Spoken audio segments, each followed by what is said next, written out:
উনি আমাকে বললেন, তুমি আমেরিকায় বসে বসে বেশি বুঝো না, আমি দেখতেছি।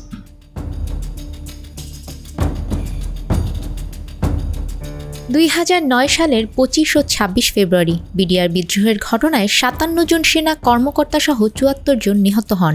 ওই সময় স্বরাষ্ট্রমন্ত্রী ছিলেন সাহারা খাতুন আর স্বরাষ্ট্র প্রতিমন্ত্রী ছিলেন সোহেল তাজ। অভিযোগ ওঠে পিলখানা ট্র্যাজেডির ঘটনার পরিকল্পনায় যুক্ত ছিলেন সোহেল তাজও, যদিও সোহেল তাজের পক্ষ থেকে দাবি করা হয়েছে ঘটনার সময় তিনি দেশের বাইরে ছিলেন। গত 15 আগস্ট বিকেলে নিজের ভেরিফাইড ফেসবুক পেজে একটি পোস্ট দেন সোহেল তাজ। তিনি শুরুতেই সত্য বলার সময় এসেছে লিখে সেখানে নিজেকে পিলখানা ট্র্যাজেডিতে নির্দোষ দাবি করেন। দেশের একটি গণমাধ্যমকে তিনি জানিয়েছেন, যুক্তরাষ্ট্রে বসে যখন ঘটনার খবর পান তখনই তিনি পুলিশ প্রধানের সঙ্গে কথা বলেন। পরে স্বরাষ্ট্রমন্ত্রী সাহারা খাতুনের সঙ্গে কথা বলেন।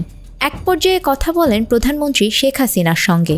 তৎকালীন প্রধানমন্ত্রী তার পরামর্শ না শুনে তাকে ধমক দিয়েছিলেন। সোহেল তাজ বলেন, ঘটনার সময় আমি আমেরিকা ছিলাম, আমার মেয়ের জন্মদিনও ছিল আর আমার এক ঘনিষ্ঠ একজন আত্মীয়ের হার্ট সার্জারি হচ্ছিল নিউ ইয়র্কে। পিলখানার ঘটনা জানার সাথে সাথে আমি ফোন দিলাম তৎকালীন আইজিপি নূর মোহাম্মদকে। ওনাকে বললাম পরিস্থিতি কি। তিনি বললেন গোলাগুলি হচ্ছে পিলখানায়। আমি বললাম গোলাগুলি হচ্ছে তা আপনারা কি করছেন? তিনি বললেন আমরা তো আছি। একথা শুনে আমি বললাম র্যাব, আনসার, এপিবিএন সব ডাকেন, সবাইকে দিয়ে পুরো পিলখানা ঘেরাও দেন, মুভিং করতে হবে। উনি বললেন আমরা তো মুভিং করছি, প্রয়োজনে সেনাবাহিনীকে ডাকার কথাও বলি। আমার কথা শুনে তখন আইজিপি বললেন, স্যার মন্ত্রী মহোদয়ের সঙ্গে আছেন, তার মানে উনি বলতে চাচ্ছেন আপনার কথা আমি মানতে পারবো না, কারণ সিনিয়র আছেন।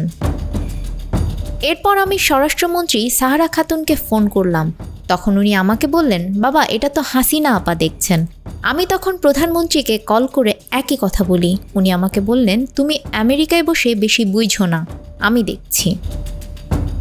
তিনি বলেন, দেশে এসে আমি যা দেখলাম সেটাতেও অবাক হয়েছি। স্বরাষ্ট্র মন্ত্রণালয়ের অধীনে ছিল বিডিআর, কিন্তু অলৌকিকভাবে সব কাজ হয়ে যাচ্ছে, আমি দেখতে পাচ্ছি না কি হচ্ছে। কোঅর্ডিনেটর করে দেয়া হয়েছে কর্নেল ফারুক খানকে, উনি তখন বাণিজ্য মন্ত্রী ছিলেন।